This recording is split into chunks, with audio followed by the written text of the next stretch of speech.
Welcome, ladies and gentlemen, to this, your Taurus April 2023 reading and forecast high. I'm Nigel Saint James, clairvoyant, and I've done a number of clairvoyant readings and healings as well for some of you from over the course of the last month, haven't I? And if you feel drawn to have a clairvoyant reading or a healing from me, then just check out the information that's in the description box below. But now, as the subscribers know, always great to see the subscribers. You know, I love to see you each month, really I do. I look forward to it. Lots of love and energy always going your way, you know. Well, as you do know, there are no video advertisements breaking into this content here, so you get to experience the reading uninterrupted by any ads. Now, we take 5 cards, don't we? Because that's all we need. They speak volumes to us. This is an old Russian deck. The imagery may be familiar to you, but we'll have a look at it anyway, shall we? I like this deck. It's not one I use very often, but it always gets good results. There's the Ace of Cups. This is the King of Coins. Coins are always good for you, Taurus. There's the Ten of Swords popping up there. No problem at all. Too many other good cards around it. And there is the Nine of Cups, you see. And here, what do we have? This is what? The Lovers. Well, why don't you come now? Sit down here next to me.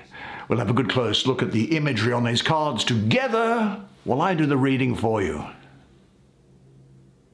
Fascinating, fascinating. Ace of Cups, Nine of Cups, the Ten of Swords in the middle here. Now, the Ten of Swords in the middle, let's look else here that's around it. This King of Coins, Earth. Earth is an enemy of the 10 and is squashing it, and it is defeating it. This major arcana is Gemini, the mutable sign of air. And so these thoughts which are going on in your mind with the Ten of Swords are being blown away.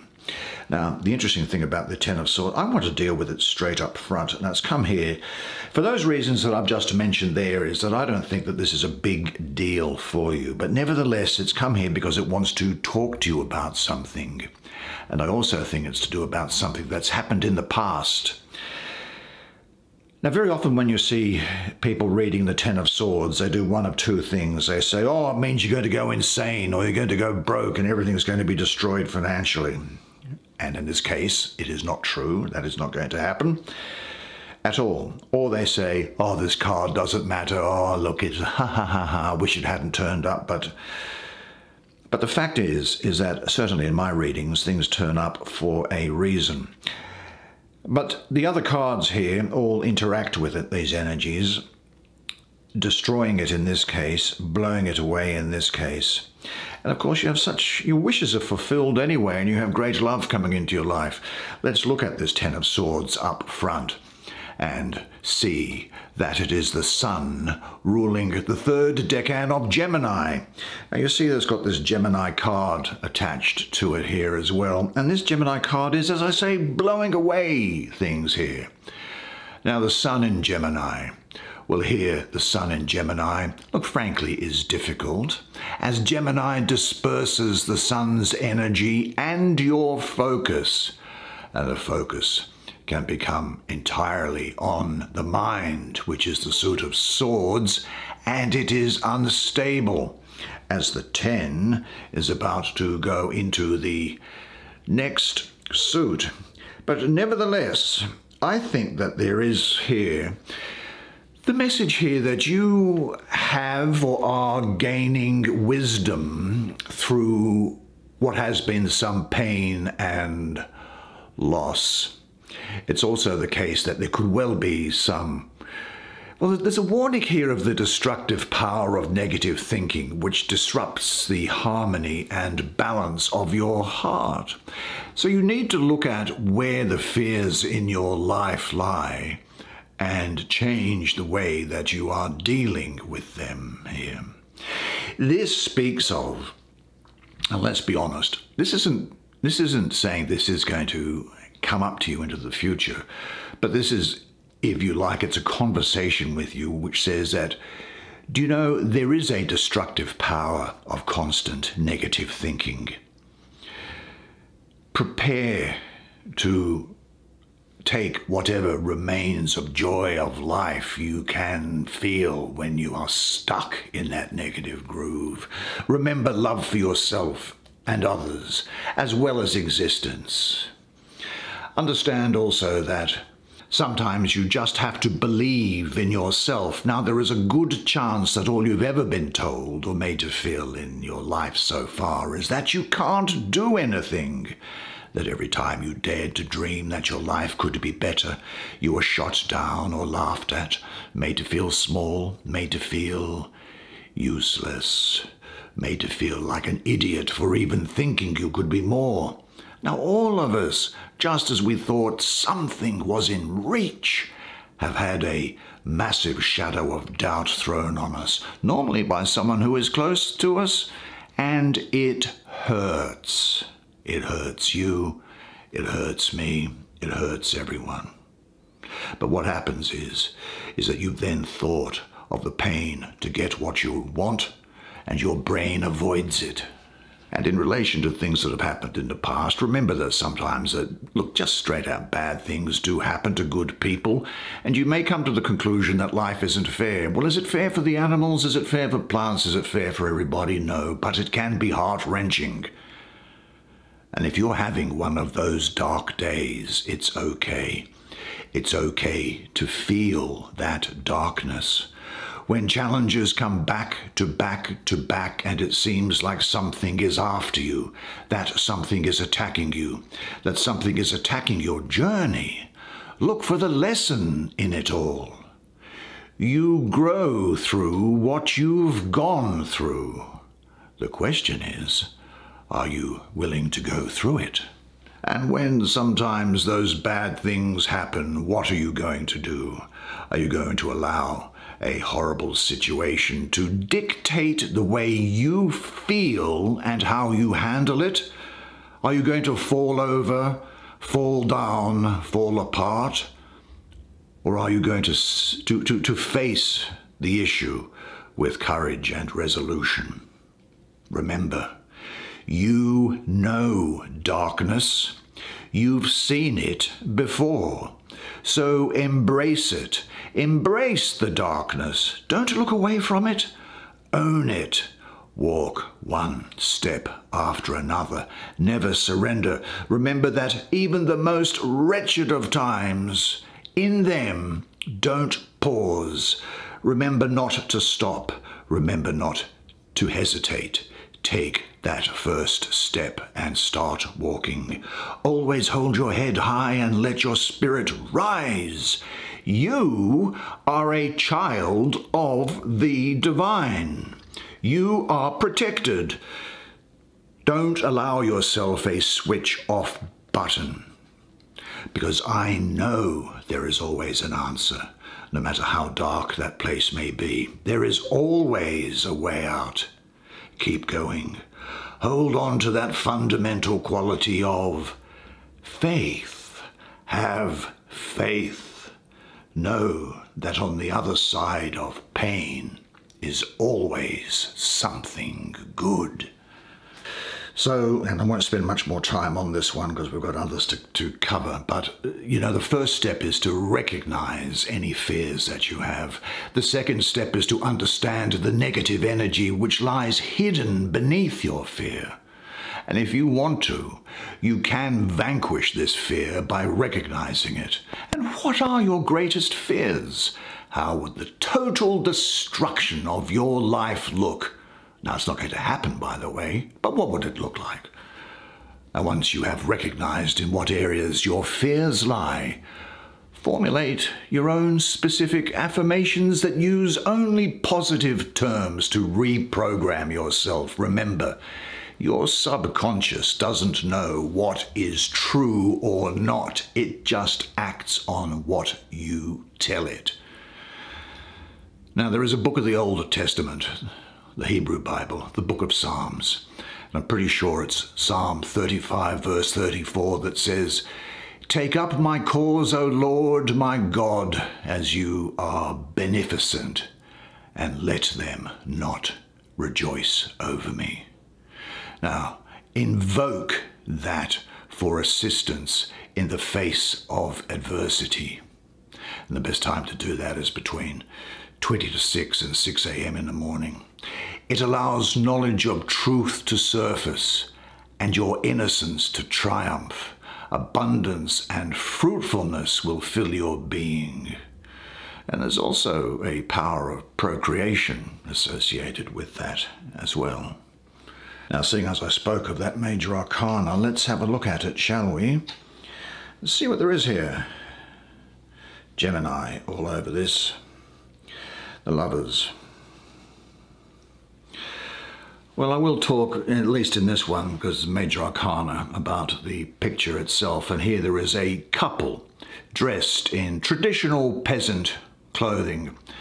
Now, the white kid, the little baby goat, and the white lamb, they symbolize innocence and purity of feeling. Now, mountains and a tree entwined with a serpent signify some possible difficulties, but above is a six-winged cherub. Now, this is Mercury, the planet of communication and intellect, ruling the sign of Gemini, with Dragon's Head, or the north node of the moon, in exaltation. Now, the meaning of this card this month for you in this position with these other energies around it centers around the reconciliation of opposites. These are the children of the voice divine, the oracle of the mighty gods. Now, there is a need for you to look at all angles before making a decision at the moment. You could well be. The decision is something which I think is going to be quite important to you, although it may not necessarily seem that way at the time. Rather, in 12 months, you'll look back and you'll say, aha, I remember when that decision came up and I made it like this, and this results in what I'm doing now. You could well be a mediator or a peacemaker, because I'm getting this feeling of reconciliation of opposites, as I said. So bringing people together, people might be coming to you asking for advice, asking for counsel, and you'll be a very good counselor.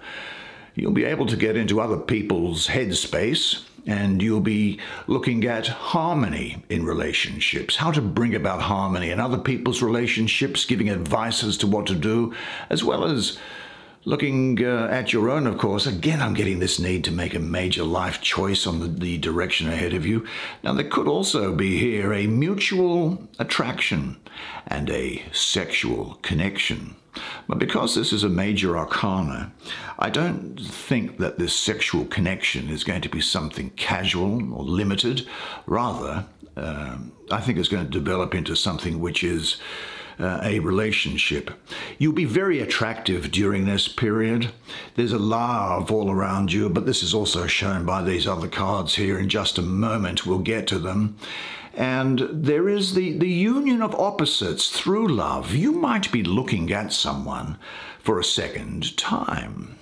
You might be saying to yourself, gee, I never looked at them that way. Or it could be that you're looking at a pursuit or an interest or a hobby or something to do with your workplace and saying that I didn't have any interest in doing that before, or I didn't think I'd enjoy it. But now, as it turns out, I am. So I think that you will really have a consciousness through relationship is really what I'm getting at. Very much this sense of crossroads. Am I going to go here? Am I going to go there? You might go into a project or a business with somebody else. Be very careful if you do that. Have contracts, because most people, well, I won't say most people, many people in business, they take all the money while someone else does all the work. But I'm getting this strong sense of commitment around here, so don't be surprised if you hear about an engagement. And I've got to say that it could well be the situation where somebody is choosing between two lovers. Now, the energy coming here is representing two opposites which yearn for and are attracted to one another. Now, this duality, which is reflected in every aspect of existence, is experienced very often in the relationships between two people. Now, every attempt at approach, union, connection, that's an expression of the passionate urge to re-establish well, we were all one before we came here, and then we went into the duality of world, and of course all relationship is about trying to regain that oneness here. So this may well speak of a wonderful and exciting love relationship, or the deepening of a current relationship. I've got to say this, though, with respect to current relationships, that current relationships may well, at this period, it's a real crossroads, as I say, is the energy that's coming up here. So these relationships are either going to deepen or they could end. Now, there are new methods for personal growth and integration of your own opposing aspects as they present themselves to you now, and you integrate them. What do you seek in the people you love, and what comprises a fulfilling relationship for you? Say to yourself, I enjoy working with people of all ages. I have inherent people skills. I am emotionally sure about what I need or don't need, about what I want or don't want in a relationship, and I'm now ready for the partner that I have always longed for. Okay, now, is there anybody here who wants to talk? Yes, this guy does. The King of Coins. He's somebody, and he wants to talk. The first thing that he's saying is that he thinks that Virgo and Leo are likely to be important to you during this period here. He is the lord of the wild and fertile land. And why am I getting Leo and Virgo here? Well, do you know, the first age, you probably know already that all the zodiac signs are divided into 3 decanates, or decans as they are called. Well, the first 2 decans of Virgo are ruled by the Sun and Venus, respectively. Well, he's about lands and crops and all that sort of stuff, and the Sun is required for crops, and the nurturing qualities of Venus only complement him in this respect. So this is somebody, I think, who could be someone who has something to do with the land, could be on the land, could be dealing in construction, could be dealing in real estate or selling. It could be a woman as well. These court cards are intergender, if you like. Certainly you are going to be something of a hard but steady worker during this period. You're going to be very clever. There's no... Financial investments are going to be important to you, and you'll be looking for the harvest after the work and the toil that's been around. Do you know, he's a master of health and material abundance, and his diagnostic ability can be applied to the body and also other material realms such as money, finance, capital, and questions of health. He's valuable in his capacity as a doctor or healer. In financial questions, his advice should be taken. But it's harvest time for you now. And the work has been well worth the effort, particularly if it's been done in the service of personal growth. Do you know, spiritual powers are closely bound up with the earth and offered in service to her. I'm getting that by this red-coloured thing that's going on there. And the earth lends them form and structure, which are necessary in order to implement these powers in dealing with earthly physical reality. The structure can be all too often experienced as binding by the spirit, longing for a limitlessness and independence. But the boundless freedom that your spirit seeks will not, however, be found in fleeing from the demands of the material realities of the world around you at this time. Freedom develops through your surrender with love and service to all dimensions of earthly life. It's a time for you to work with instinct rather than over-intellectualizing things. You have a good work ethic which is going to bring results over the longer terms. Be careful, though, that you don't develop an interest just in work and no interest in anything outside of the work itself. Look, do you know, I think that now is the time to set your abilities to work in service of some kind. The tasks before you are large and demand the use of all of your powers. And if you make the effort, the harvest will reward you richly. Are there tasks you would like to avoid in your life? Remember, though, whenever things seem too much trouble for you, concentrate on the positive results of your actions for you and for others. And your internal learning and growing process is the most important outcome, more important than that which you achieve by your actions. And say this to yourself: with every task that comes my way comes also the energy needed to accomplish it. Now, you know how I said that Virgo and Leo were going to be important to you? This card, and this is to do with relationships, business or personal, they are likely, I think, to be Scorpio, Sagittarius, Libra. This is this is the Lord of the root of the powers of the earth, and this is giving you overflowing love, emotional clarity, a deep love of the self, and lots of giving and receiving. Do you know, the Ace of Cups is really the feminine counterpart to the Ace of Wands. It's open, receptive, surrendering, bearing the transformatory powers of giving love. And it speaks very much of love in its purest sense. There's abundant emotional richness around here. Maybe a new relationship. I'm getting the feeling of romantic relationship, but that could also extend to a very good, close, platonic friendship as well, I think. You know, we seek in other people what we feel we are lacking by ourselves, don't we? Now, I think that we have around here news of a birth or pregnancy and a great degree of sensual passion, incidentally. Now, if you're not with someone for sensual passion, it's okay to have that in your fantasy life. There's no problem with that. But there is an emotional balance to be used and drawn upon for, I'd say the next year, the way this is turning out with this spread. Now, this card is talking about unconditional love, so you should give and forgive unconditionally in order to give inner peace. The cup of unconditional love is being offered to you. Will you drink from it? This is a time when you are in contact with all-embracing love. It fills you, and you can pass it on generously, lavishly to others. And what is your way of expressing love? Say this to yourself: all-encompassing love fills me and my environment. And then on the theme of love, what better companion, and I notice that they're sitting one on top of each other here, is this card of the Nine of Cups.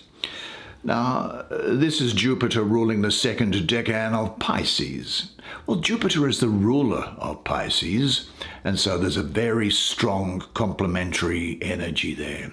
And Jupiter's philosophical approach aligns really well with Pisces spirituality. Jupiter also brings you good luck and happiness, and Jupiter's softer concerns, such as care, compassion, and the spiritual life, well, they are beautifully expressed through sensitive Pisces. There is an enormous capacity to give at this time and to express yourself, a capacity to love. Although, as is so often the case, this is often hard won through lots of difficult times in the past, isn't it? Now the 9 here, I have a mystical association with the moon, and therefore that strengthens the ideas of waters, where we have tides and what have you. Now the waters, of course, here are in the suit of water, which is a suit of emotion. So there's also the question here, well, not the question, but there is the situation here where, look, your wishes are going to be granted. They're going to be granted in a way which is good for your soul self and for your soul journey. There's an abundance and a reward for your efforts, and it speaks, in addition to these other energies here, of a very bright future. There is bliss, overflowing love, deep joy, blessings. And you really have here the fulfillment of the goal of love, which has been implied by this Ace of Cups. Now this moment is filled with joy and harmony. So open yourself to it totally. Don't miss out. Now where do you seek and where do you find your true happiness? Breathe and feel. And if you are alone, enjoy your solitude. If you are together with others, enjoy their presence. If you have a job to do, do it in silent devotion, but say this to yourself. Because you do deserve it now, and this is saying you're getting it. Happiness is my natural condition. Well, what a fantastic and fascinating spread of cards for you. Good job, you. Well, I hope you enjoyed that as much as I enjoyed providing it to you. It really was an interesting reading, and great things are in store for you this month. I found the artwork, did you not, to be quite interesting. It's not the type of thing that you see every day, is it? But anyway, there'll be a different deck for next month. But in the meantime, I want you to remember one thing and one thing only, and it is this, that you are a legend. And I look forward to seeing you again next month. And until then, it's bye for now.